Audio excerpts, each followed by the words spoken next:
Junto a la cruz de Jesús estaban su madre, la hermana de su madre María, la de Cleofás, y María la Magdalena.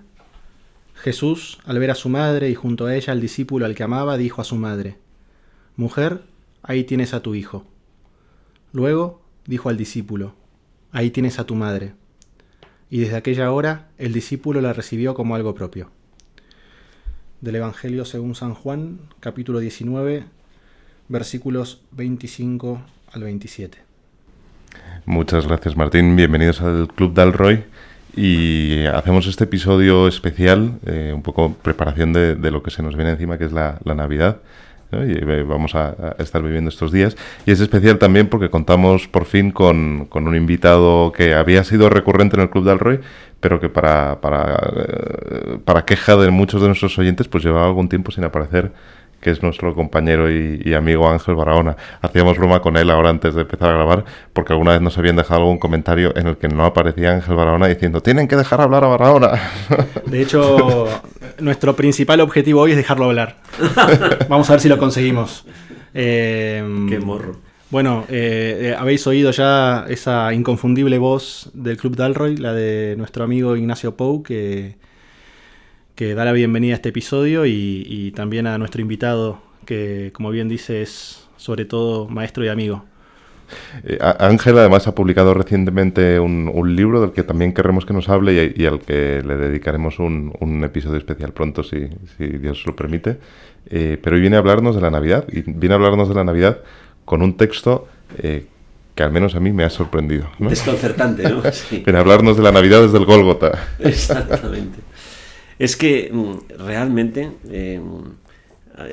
ese episodio lo que está diciendo es que el cielo se abre dos veces. Una es cuando se encarna y otra es cuando se eleva después de la resurrección. Y las dos tienen que ver con la Navidad, absolutamente, ¿no? El ahí tienes a tu madre. Si uno repasa un poco la iconografía clásica, verá que hay dos iconos que son fundamentales. Uno es María. Tiene al niño, no lo tiene en pañales, lo tiene embalsamado dentro de un pesebre que es como un sepulcro, y ella mirando para otro lado. No como una madre haría cuando nace el niño, ahora que se lleva lo de piel con piel, pues no lo mira, lo tiene embalsamado, o sea, no es una cuestión de cubrirse con pañales, ¿no? Sino de anunciar en ese pesebre el madero de la cruz. Con lo cual se encarna, primera ruptura del cielo, y en la cruz, la puerta del cielo, es esa realidad no alienante que es el cristianismo. Es verdad que la Navidad es una fiesta, pero es una fiesta no alienante, porque nos pone realmente ante la verdad. Y es que para ir al cielo hay que pasar por la cruz. Por eso hay un anuncio profético en el pesebre. El pesebre es un trozo de madera, que ya he explicado alguna vez otra vez en el Club Dalroy, que es eso de la diferencia entre estauros, cruz, y silón, leño, ¿no? Pero está diciendo, no tiene ascos de nacer en un pesebre, porque ese pesebre es nuestra condición natural, ¿no? Es donde comen las vacas y donde babean y donde está, y ahí es donde quiere encarnarse. Pero ya está anunciando proféticamente el otro madero, el otro leño, que es la cruz, en donde se constituye el nuevo parto, ¿no?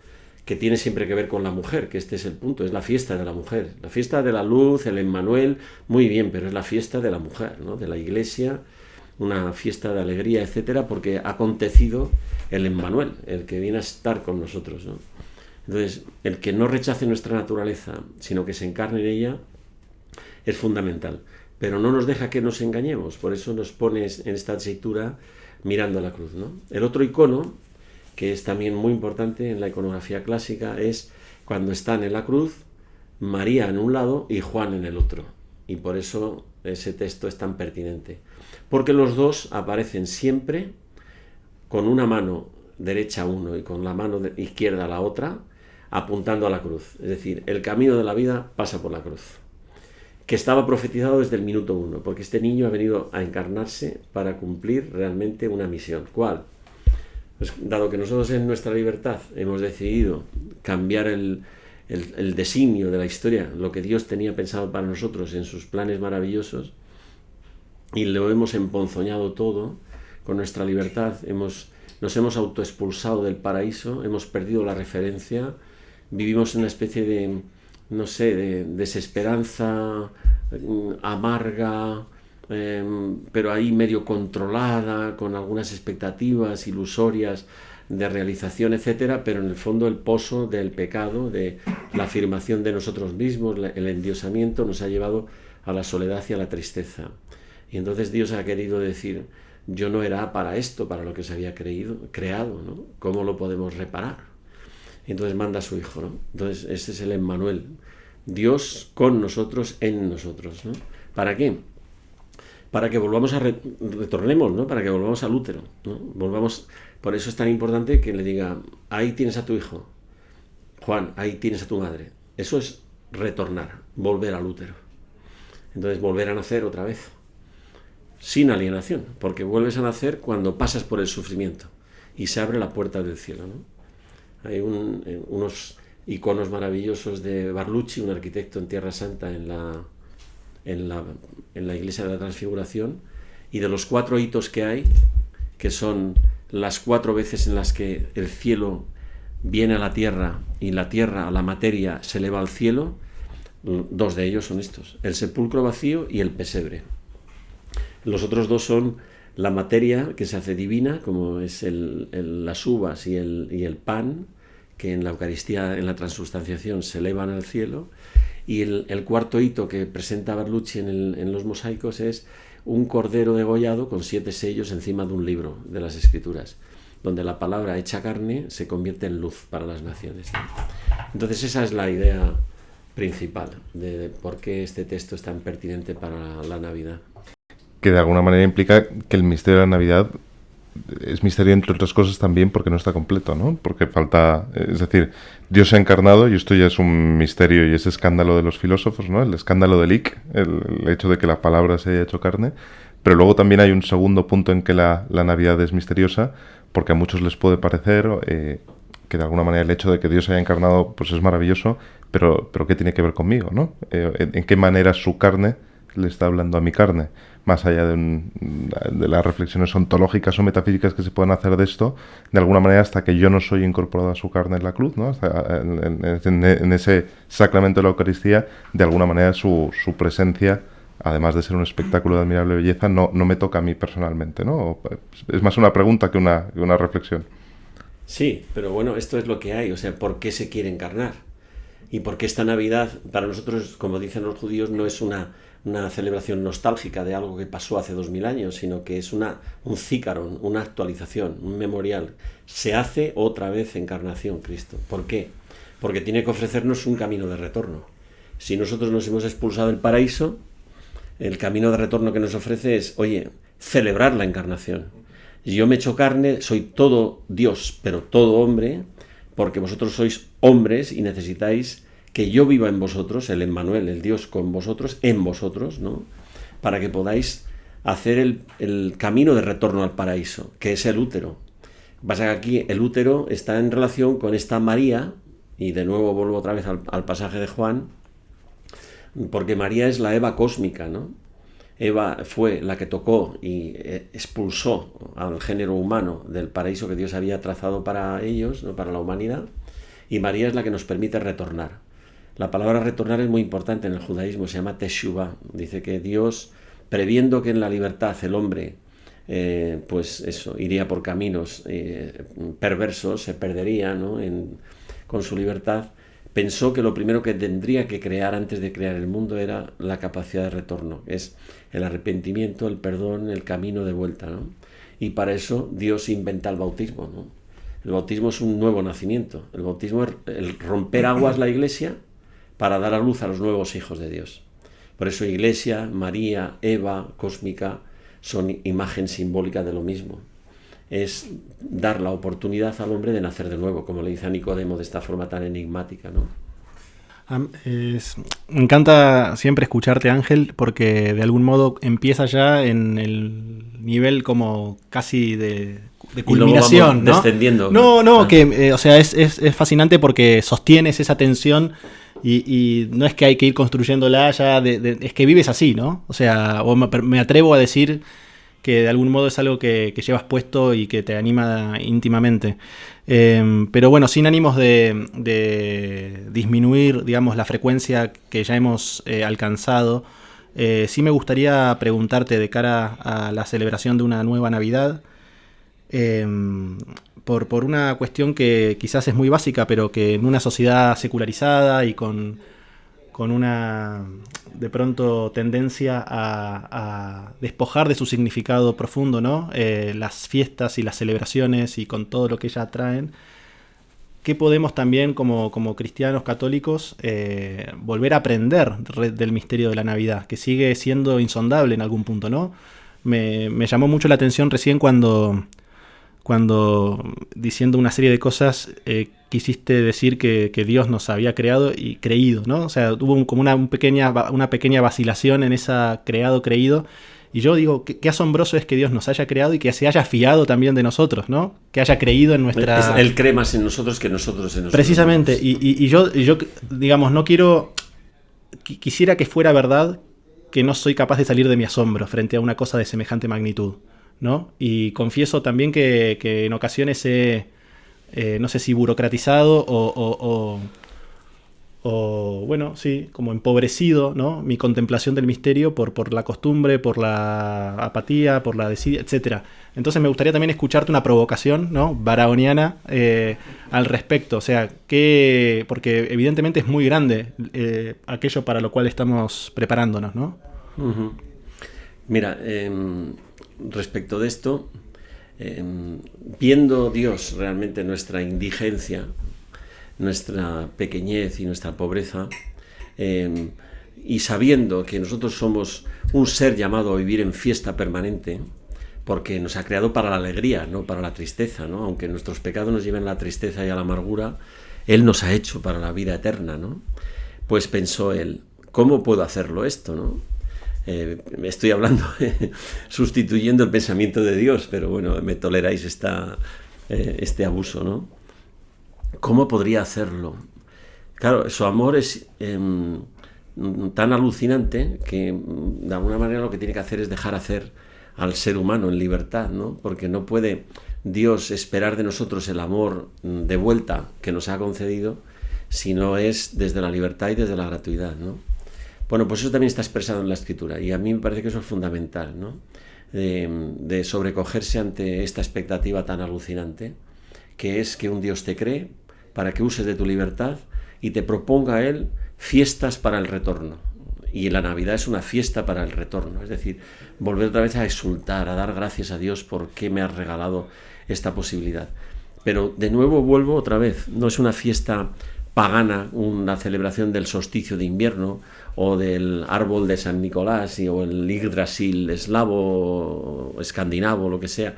No es una fiesta de la luz al modo pagano.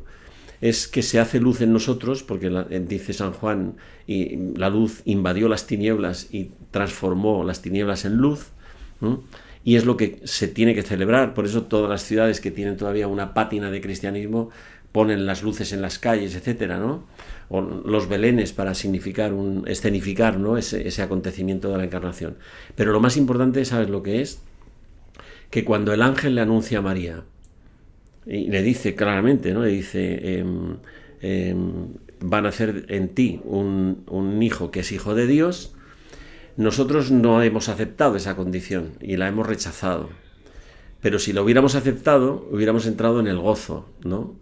De saber que dentro de nosotros va a nacer algo absolutamente inédito y nuevo que nos va a dar una alegría alucinante, que es la esperanza permanente, en que Dios está preocupado por nosotros, nos ama, nos quiere y quiere hacernos criaturas nuevas. Pero ¿sabes cuál es la condición? Que eso lo tenemos que hacer solos. O sea que la historia, el ángel dice, y dejándola se fue. O sea, somos nosotros los que tenemos que descubrir a Dios, ¿no? Y Dios es el que se hace esperar. Nosotros no le buscamos de forma que queramos realmente domesticarle y que se someta a nuestra voluntad y que nos explique todo, sino que nos deja sobrecogidos por el misterio. Y el misterio de la encarnación es, y el ángel dejándola se fue. O sea, ya le han injertado el semen, ¿no?, del Espíritu Santo en ella, en la Iglesia, en nosotros, ¿no?, y dejándola se fue. Tenemos que vivir la historia. Pero no podemos vivir la historia siempre con el peso de nuestra podredumbre, de nuestra pequeñez, de nuestra carne, en la que Él se ha querido encarnar y no la desprecia, sino que de vez en cuando Dios nos da un caramelito de miel, ¿no? Y nos dice, oye, mírame, mira lo alto, que la cruz no es un espectáculo masoquista, sino que es que si la abrazas, esto es la puerta del cielo, y este entrar, subir y bajar de los ángeles a los pastores, este subir del Espíritu para acá y para allá, es el trasiego de la que es la existencia humana y el sentido de las cosas. Y por eso tenemos que vivir en fiesta, y por eso los tiempos litúrgicos son tan importantes. Porque la Navidad no es Cuaresma, ni es tiempo ordinario, ni es Pascua. Es un tiempo en el que tenemos que estar invocando todo el rato el Maránata. Ven, Señor Jesús, ven ya, no necesitamos. ¿Por qué?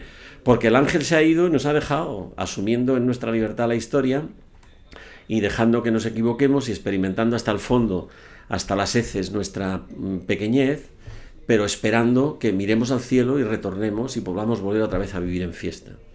Y por eso la Iglesia tiene estos tiempos litúrgicos, para vivirlos en comunidad, en la tensa espera de un Adviento que finaliza cuando nace el niño dentro de mí. Entonces, esto es genial, porque esto es como la liturgia es existencial. No es una celebración ni abstracta, ni simbólica, ni nada, sino que se realiza cada vez que nosotros lo hacemos. Por eso es tan importante, ¿no?, vivir la vida que la Iglesia nos ofrece, ¿no? Entonces, y esto tiene un referente también importante en el judaísmo, ¿no? Porque la Navidad es como... La Pascua es por supuesto, ¿no?, el Sabbat por excelencia, ¿no?, el culmen de la creación, en la que Cristo realmente pasa por nuestra vida, que es lo que significa la Pascua, y nos arrastra y nos saca de Egipto y nos lleva a la tierra prometida a través de la Eucaristía, que es esta cosa que está en relación con la Pascua. Pero la Navidad es que ¿de dónde viene el que cuando tú comes el cuerpo de Cristo, que es el final de lo que ofrece su vida profética, te alimenta y te construye el ser, ¿no? ¿De dónde viene? De que se ha encarnado, de que es como tú, de que no es un Dios que está ahí mirando y contemplando desde el Dios aristotélico, el Dios islámico, el Dios... No, es que se ha hecho carne, ¿no? Por lo tanto, alégrate María, ¿no? Entonces, por eso dice ella que exulta en el Magnificat, pero fíjate, y de nuevo vuelvo a desalienarnos, ¿no? Porque es una fiesta, ¿verdad?, pero es una fiesta en la realidad. Por eso ella dice que lo que va a acontecer cuando ha dicho sí al ángel es la humillación. Las hierbas amargas que le van a hacer probar para ver si es una adúltera o no. El reconocimiento de que el pueblo la va a considerar adúltera y de que eso la humillará bestialmente. Pero el Magnífica lo dice, porque has visto la humillación de tu esclava, ¿no? Tapeinos en griego es una cosa muy seria. No es la modestia, la humildad, porque todo lo edulcoramos y lo espiritualizamos. Está diciendo humillación. Indignidad. Acusación del pueblo que la va a considerar una ramera, ¿no?, una adúltera. Entonces, de nuevo, este juego es lo maravilloso, ¿no?, de la historia tal como Dios la ha diseñado, ¿no?, de que nos hace una oferta de salvación, de esperanza radical, de que Él viene y de que se va a encarnar en nosotros. El Adviento nos está preparando para eso, para esta tensión escatológica, pero todavía no ha llegado. Pero la Navidad ya llegó. Celébralo, que Dios no ha rechazado tu carne, que te quiere como eres. Ese es el punto, ¿no? Y es uno de los misterios del cristianismo o de las grandes contradicciones del cristianismo, es ya, pero no todavía, ¿no? Porque de alguna manera cuando uno, y esto me viene la idea un poco de un texto que me acaba de pasar Martín hace un rato, maravilloso, de Edith Stein sobre el misterio de la Navidad, que dice, si uno lee los profetas, si uno lee los salmos, lo que espera es otra cosa, ¿no? Y de repente se nos da un niño que parece que no solamente no es capaz de hacer lo que promete, sino que además la historia sigue y uno constata que el príncipe de la paz parece no haber traído la paz, ¿no? Que seguimos teniendo que bregar con lo mismo, que seguimos con las guerras, que seguimos con las contradicciones, que seguimos con la pobreza, que seguimos con las miserias, que incluso después de la cruz todo esto sigue y sin embargo le es dado al cristiano el saber o el esperar, el poder llegar a celebrar todas las Navidades desde entonces, que esto en cierta manera ya ha ocurrido, ¿no? Entonces me gustaba mucho, me recordaba esto que decías de que la Navidad es la celebración de un acontecimiento pasado, pero que es también la preparación de ese gran acontecimiento, de esa espera escatológica, ¿no? Que Navidad es hoy, que Navidad fue en el año 1, ¿no? Y sin embargo que la Navidad está a la vez por llegar. Sí, sí. Y porque además es que esta celebración que se pone adrede, la iglesia primitiva la pone adrede el 25 porque era el día del nacimiento del sol, porque Cristo nace en abril, pero esta sustitución cronológica es muy importante porque dice, el único Dios que salva no es Júpiter, no es el sol, sino el que trae la vida eterna, ¿no? Porque esta celebración es una celebración de la vida eterna. O sea, lo que inaugura Cristo cuando nace en el pesebre y cuando presenta a Juan, a María en la cruz y en la cruz es la puerta de la vida eterna. Y por eso, esta cita que has hecho de Edith Stein me llama mucho la atención, porque Edith Stein en un momento determinado dice, ¿y para qué se ha encarnado Cristo? Y entonces dice ella, porque alguien tiene que expiar. Y lo deja ahí caer como diciendo, ¿qué significa esto de expiar? Claro, ella es judía, entonces remite a que todo en la Escritura es un mecanismo de sustitución expiatorio. Isaac es expiado por un cordero, María está en el Calvario expiando por nosotros porque una espada osídrica le atraviesa el alma de ver a su hijo morir. Jesucristo es el único que no tiene ningún sustituto, sino que su expiación la encarna profundamente con su sangre, ¿no? Y con su donación. Pero ¿qué es lo que nos está pidiendo a nosotros esta encarnación? Que si Cristo habita en nosotros, somos nosotros los que estamos llamados a expiar por la humanidad. O sea, a sustituir a la humanidad. ¿Y el expiatorio qué quiere decir? Que yo pago por los pecados de la humanidad. Por eso la misión del cristiano es dar la vida. Por eso el martirio es un horizonte. Martirio, testimonio en latín, ¿no? En griego, martirio.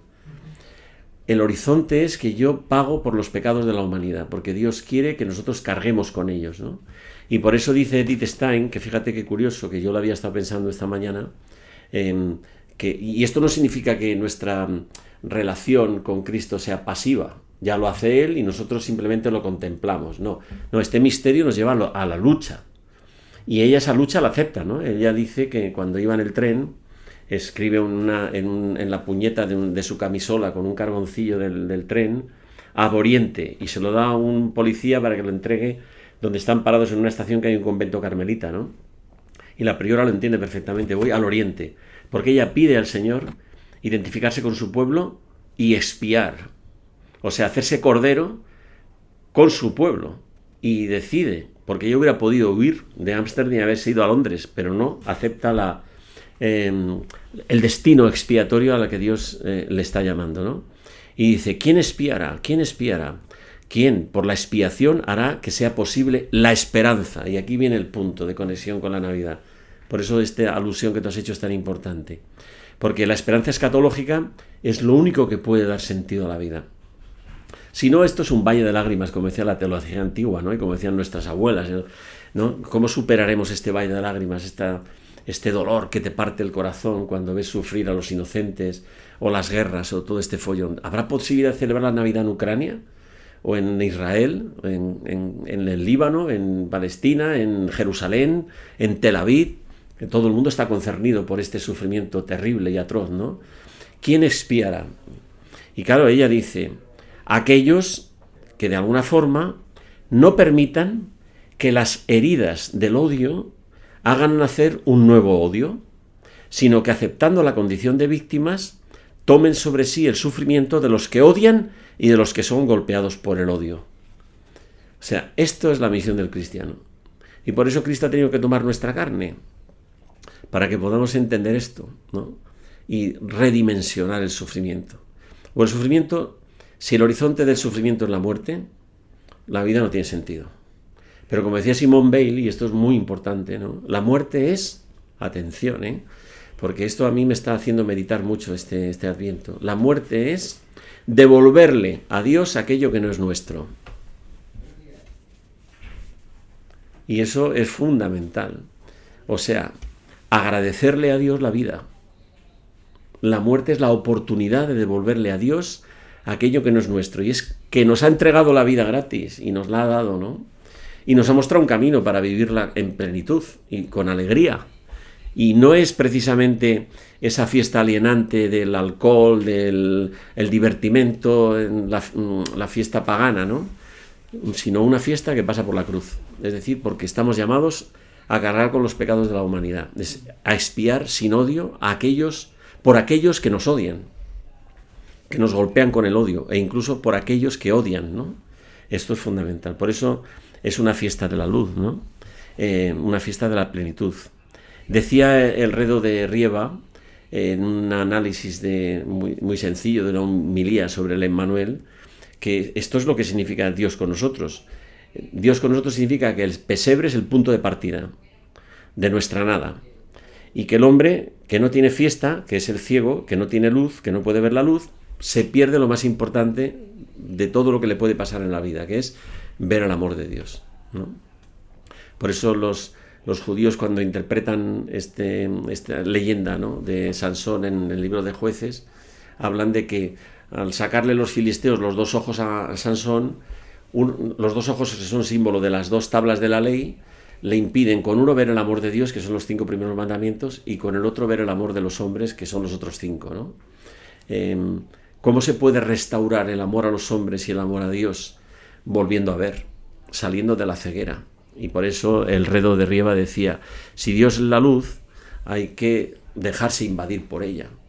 Y por eso esta Navidad es un momento idóneo para poder dejarse invadir por la luz, ¿no? Y por eso es una fiesta familiar, porque los niños no tienen que estar con la tensión de la espera de los reyes. Fantástico, ¿quién dice que no? Es una maravilla poder hacer eso, ¿no? Pero lo que tienen que tener es la tensión de que viene la luz, ¿no? ¿Y eso cómo se puede hacer? Bueno, pues hay muchas fórmulas para hacerlo y celebrarlo en familia, ¿no? Por ejemplo, rezar de manera especial en cada comida familiar de la Nochebuena y del día de Navidad, del día de Año Nuevo, no celebrarlo como los paganos, sino rezar o leer la Escritura, como hacen los judíos. ¿Sabéis? Los judíos, por ejemplo, perdonad que siempre haga referencia a esto, pero es que María es judía y Jesús es judío, ¿no? Cuando el niño logra leer el primer párrafo de la Torá, le dan una cucharada de miel. Y cada vez que vaya mejorando su lectura de la Torá, le van a dar una cucharada de miel para que asocie la dulzura de la palabra, que es capaz de endulzar lo amargo del sufrimiento. Esto es fundamental. O el Sabbat, ¿no?, que es en el fondo nuestra Navidad es como un gran Sabbat, ¿no? El día del descanso, hay vacaciones gracias a la Encarnación. Tenemos que parar de nuestra vorágine, de nuestro estrés, de nuestro trabajo y contemplar. Y por eso, fíjate, este gran Sabbat, los judíos hacen una cosa muy interesante. La madre, así como Eva fue la que tocando generó la tiniebla, es decir, queriendo ser como Dios, en la soberbia nosotros nos hemos engreído como dioses y lo hemos embarrado todo. Eva, que trajo la tiniebla, la mujer enciende las dos luces del Sabbat, ¿no?, diciendo, vamos a contemplar. Está todo preparado para que celebremos, leamos la Torá y vivamos en familia, ¿no? Por eso, y prepara los jalot, que son esas trenzas de dulce maravillosas, y todo está en función de devolver la luz otra vez. Entonces, el Sabbat es la fiesta de la luz, por eso ellos no encienden ni apagan la luz, la dejan encendida desde el viernes hasta la puesta del sol, del sábado, ¿no?, del día siguiente. Nosotros vivimos en un Sabbat permanente, eso es lo grandioso del cristiano. Cristo ha roto esa liturgia, ¿no?, es permanente, es el día a día. El que vive en la luz no vive en las tinieblas, dice San Juan, ¿no? Y es capaz de reconocer el amor de Dios, devolviéndole la vista a ese Sansón que somos nosotros, o a ese ciego de nacimiento. Lo que pasa es que para devolverle la vista al ciego de nacimiento, Jesucristo le pone barro en los ojos, que eso es muy importante. Es decir, hay que saber quiénes somos, cuál es nuestra pequeñez, dónde está nuestro pesebre, y para vivir siempre de agradecimiento y de alegría porque Dios ha querido nacer en nuestro pesebre, ¿no? Bueno, una de las muchas cosas buenas que tiene pertenecer al Club Dalroy es que uno es el primer oyente muchas veces de los episodios que graba, ¿no? Y yo te agradezco mucho, Ángel, esta transmisión, ¿no?, que haces de tantas cuestiones que son todas importantes y dan pie a muchas otras cuestiones más. Yo quería añadir o señalar, ¿no? Como una de las tantas cosas que han emergido, al menos a mi capacidad de comprender, ¿no? En este rato, es la pregunta por el significado de la Navidad y de la celebración de la Navidad, asociado al hecho de que, si no me equivoco, tú has dicho Dios no ha rechazado nuestra carne, ¿no? Y esto me confronta con un, digamos, concepto o imagen de la encarnación como algo referido también a mi propia existencia, ¿no? Como si hubiera algo en la factura más íntima de mi propia humanidad que está llamada también a encarnarse en el compromiso, a encarnarse como el grano de trigo que cae, ¿no? En el surco y se parte para dar fruto. Bueno. Yo no depositaría mucha confianza en tu compromiso. Depositaría más bien la confianza en la gracia, ¿no? En ese sentido, porque cuando caemos en ese tipo de... ¿Y ahora qué me toca hacer a mí? No, si ni siquiera la propuesta de Edith Stein es voluntarista ni moralista, es el fruto del agradecimiento. Solamente del agradecimiento brota la necesidad de expandir el amor y espiar por otros, no desde mi fuerza o mi convicción moral, sino desde el agradecimiento. Sí, no es un posicionamiento ideológico. Primero ser amado y luego ya veremos. Y ahí, en el luego ya veremos, Dios también incluye tu error, tu pecado, tu soberbia y la posibilidad de ofrecerte el retorno. Por eso es tan importante. Y es capaz de sacar bien del mal. Eso es fundamental, que lo tengamos en cuenta. No, por eso también como otra cuestión que para mí está brotando todo el rato, ¿no? de esta conversación es la paradoja, ¿no? La idea, o sea, ya desde la sola anunciación, ¿no? De que el eterno se introduce en el tiempo, hay algo que viene a sellar para siempre nuestra humanidad de la condición paradojal, ¿no? Y estamos como edificados de paradojas y qué difícil es para nuestra razón, ¿no? Aceptar que nuestra verdad no sea apodíctica, clara, distinta, cartesiana, sino que tenga el aroma y la textura de lo paradójico, ¿no? Es escandaloso en algún sentido. O sea, y quiero ir también a esa palabra con todo el rigor que tiene, ¿no? El significado etimológico. O sea, hay algo que la Navidad viene a ponernos delante que rompe un poco los esquemas, ¿no? Un poco mucho, ¿no? Es un obstáculo en nuestra pretensión de ser nosotros los autores de nuestra propia vida, ¿no? De ser los que nos damos la dignidad a nosotros mismos en virtud de lo que hacemos bien y lo que los demás nos reconocen como un éxito, etcétera, etcétera, ¿no? Qué potencia tan extraordinaria tiene esto, ¿no? A mí lo que me llama la atención es esa palabra kierkegaardiana que has usado tú, ¿no? Que es la paradoja. En eso vivo yo, que soy capaz de lo mejor y de lo peor.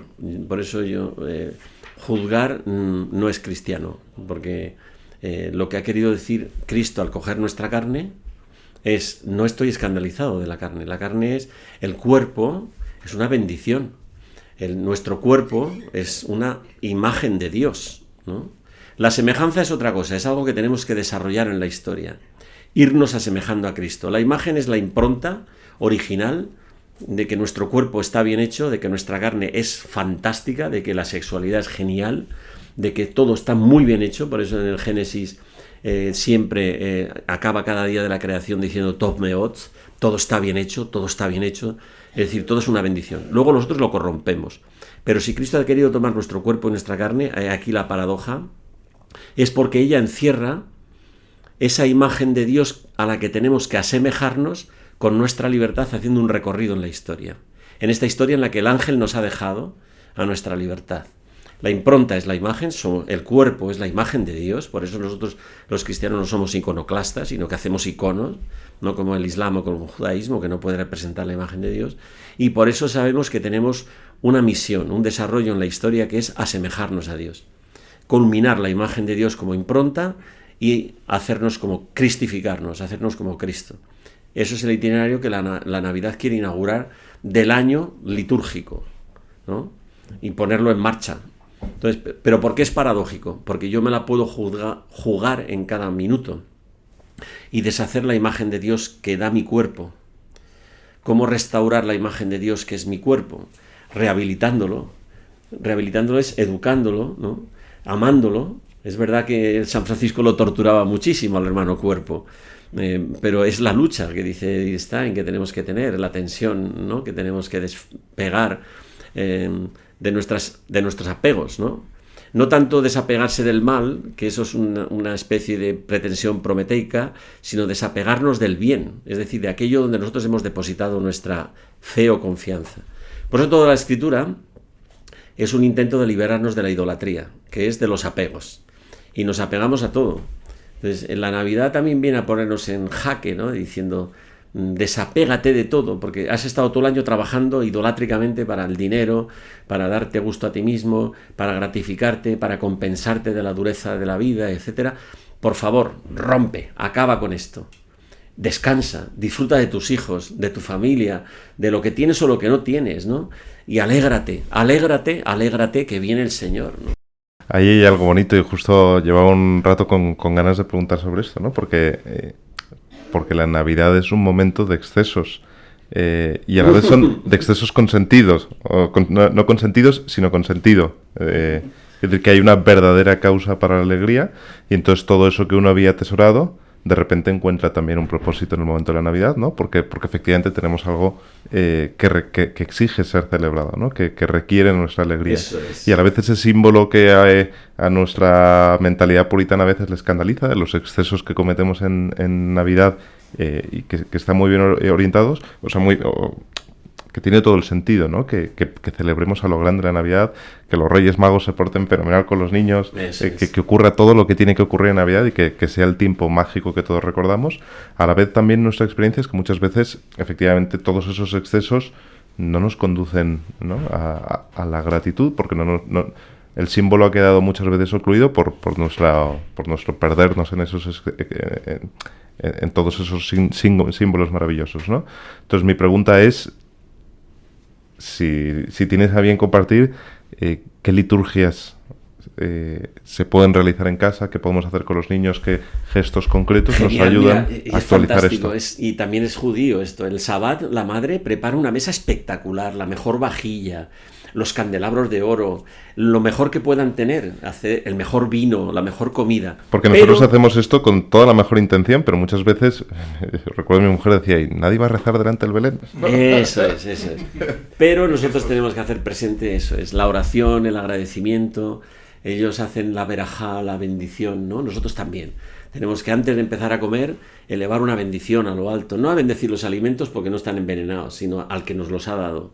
Santo, santo, te agradecemos en este tiempo y hacer presente a los hijos la lectura del Evangelio de Lucas delante del pesebre, delante del Belén.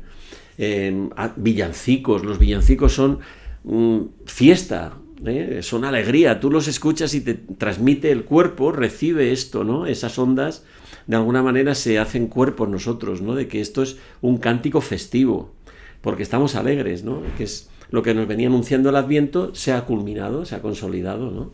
Entonces, la noche de Nochebuena, leer la lectura del Evangelio de los pastores, de tal, y luego comer, y luego tal.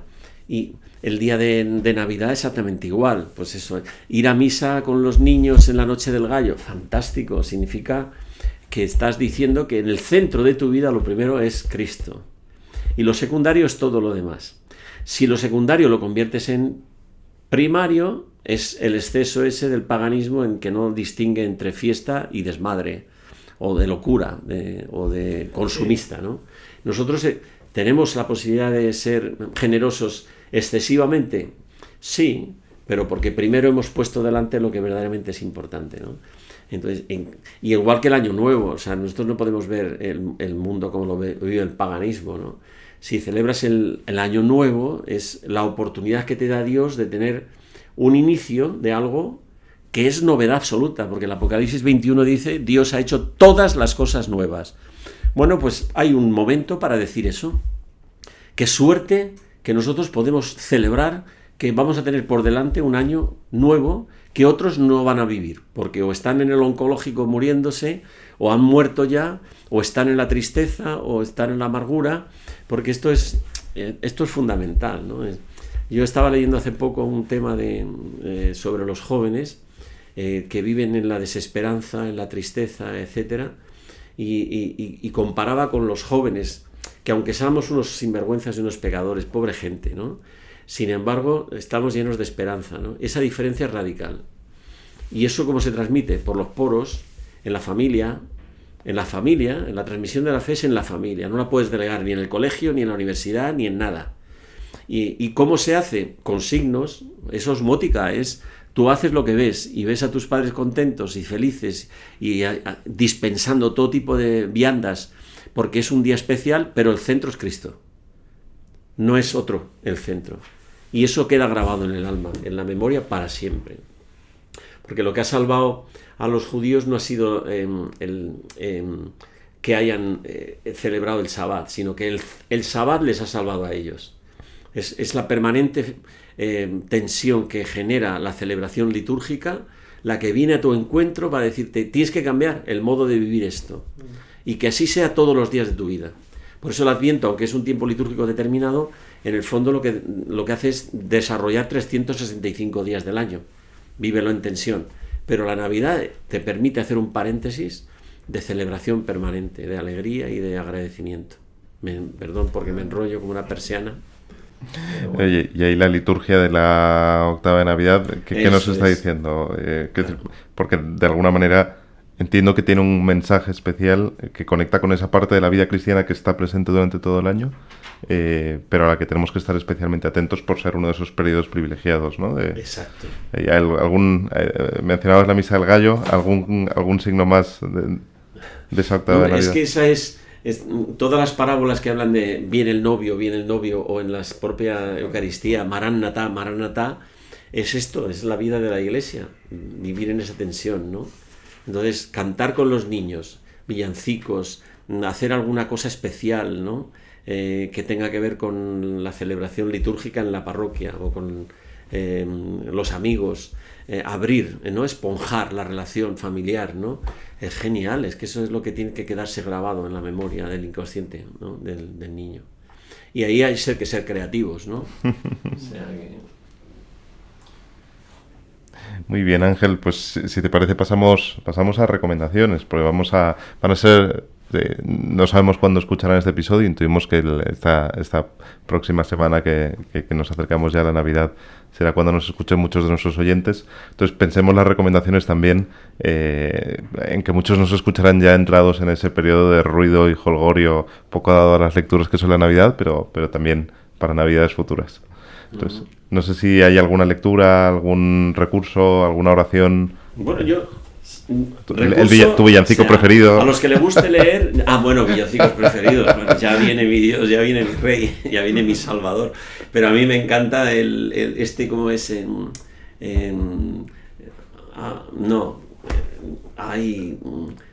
¿Cómo se llama? Que cantamos mucho aquí en la universidad, el de...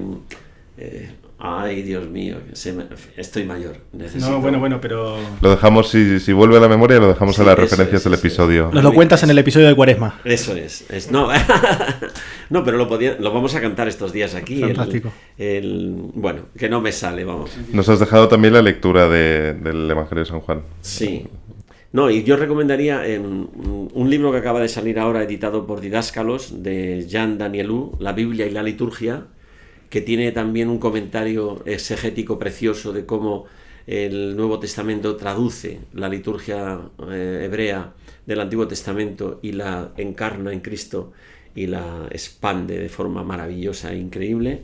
Y luego un libro sobre la esperanza, que es lo que es el Adviento y la Navidad, que es la inauguración de una esperanza escatológica, de Adrien Cagnard, que ha editado Rial, que se llama Esperanza para náufragos, que es muy interesante. Es un dominico que vive en Egipto y bueno,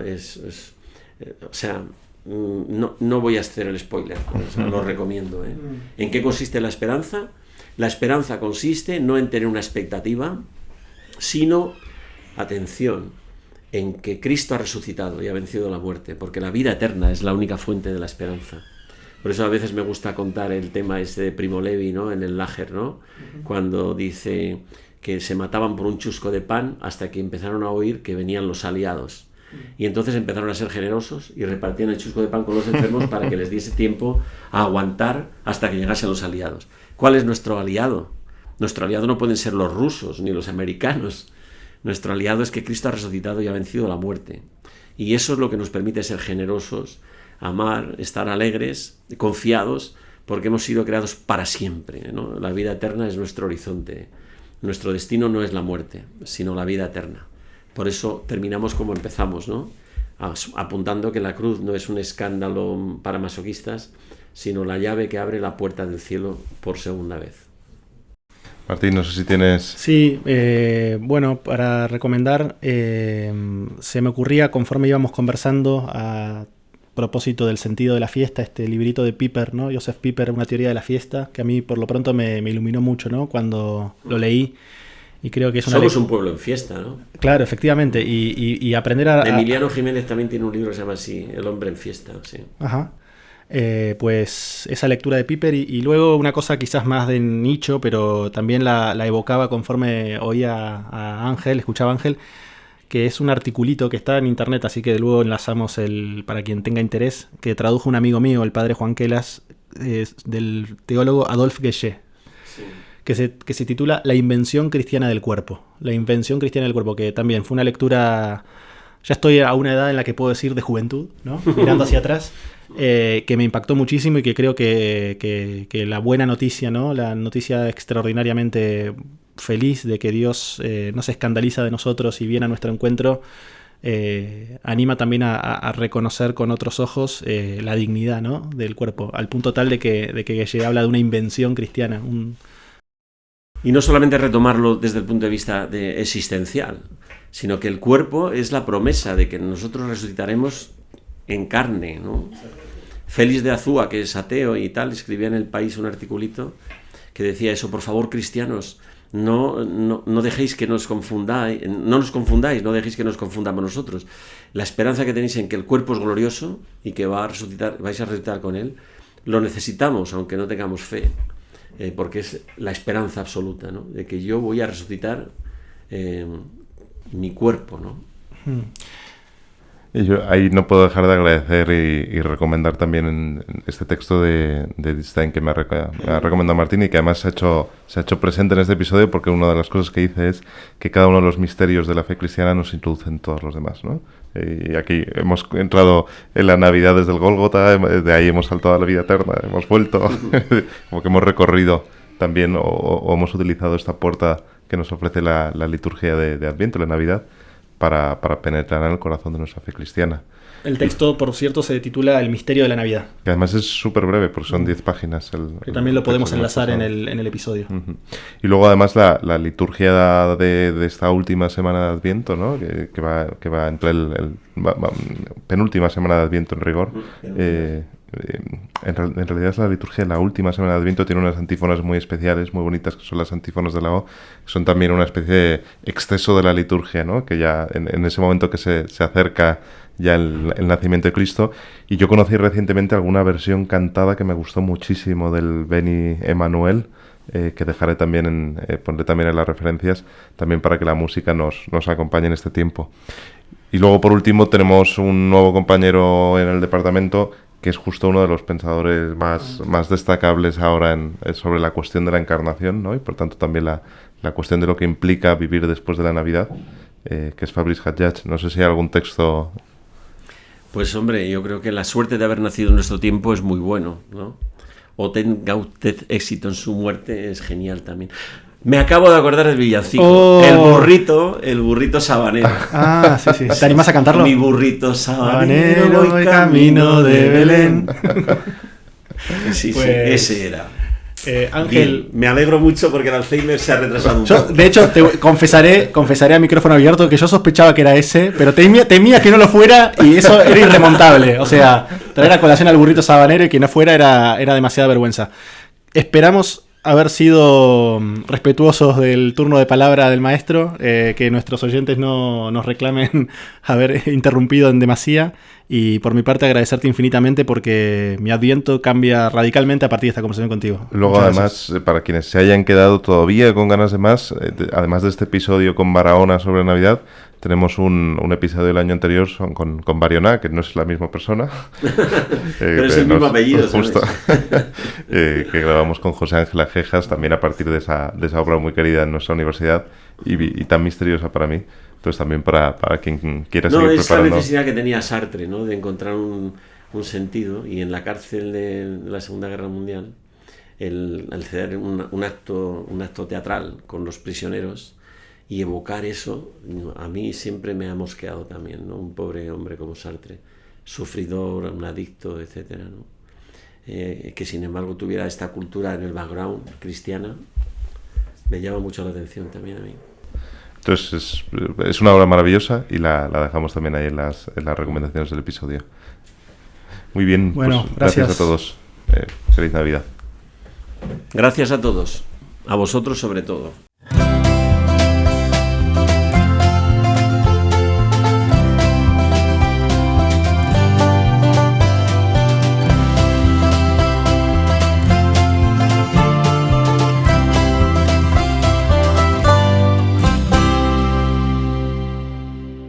Queridos amigos del Club Dalroy, muchas gracias por escuchar este episodio. Os animamos, si no lo habéis hecho ya, que os suscribáis a nuestros canales en Spotify, en YouTube, donde pronto empezaremos también a publicar algunas entrevistas y contenidos interesantes.